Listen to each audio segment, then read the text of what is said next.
Hey gang, it's Simon here with your daily video newsletter for Wednesday the 10th of April 2024. Getting a lot of questions about gold, so I thought I'd do a quick video about gold here. The common question is what is gold pricing? Is gold pricing rate cuts and the onset of a recession or economic slowdown? Now, that's the popular narrative, but I think there's actually a lot more to it than that. What I think gold is essentially pricing is financial repression and currency debasement.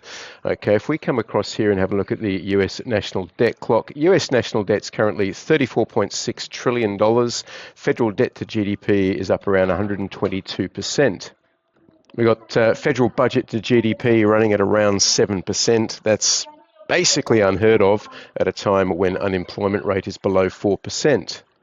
Now, this is a risk because the population has figured that whenever tough times hit, the government is going to throw money at them. All right, there's a lot of fiscal largesse. We had $16 trillion worth of fiscal and monetary support post-COVID. And it's not just the population that's figured this out, it's also illegal immigrants. They know if they can cross the border, they may get a nice big goodie bag courtesy of the US government as well.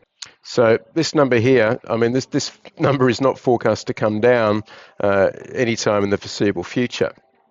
So what is financial repression? Financial repression is just where interest rates are held below the rate of inflation. And that, of course, is an environment where savers get screwed, because there's no compensation for your loss in purchasing power. And I think this explains the rally in things like Bitcoin as well. But focusing on gold here, the other thing to bear in mind, of course, is that rally in gold hasn't happened in a vacuum.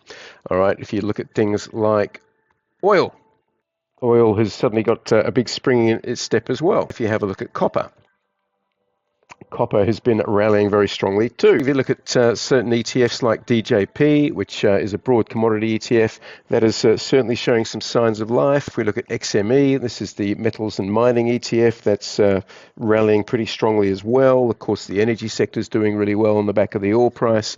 So the rally in gold isn't happening in a vacuum. And of course, we've got President Xi in China talking about basically quantitative easing, which could really set the commodity world alight as well. Of course, none of this is great news for inflation. All of these commodity prices rallying at the same time is unlikely to do the Fed any favors in terms of cooling CPI numbers. But if the Fed is indeed intent on cutting this year, I think that will be to fulfill a policy of financial repression. Yeah, the question is, am I bullish on gold here? Look, I wouldn't buy gold up here. I think it is overextended. But if we zoom out, gold was in a consolidation pattern there for 3.5 years. It's obviously broken out of this box. I don't think it's likely to get back into that box anytime soon. This looks like a very bullish setup on the monthly chart, so I think we want to buy the dip. That's what I got for you on gold. I hope it helps, and I'll catch you on tomorrow's video. Thank you.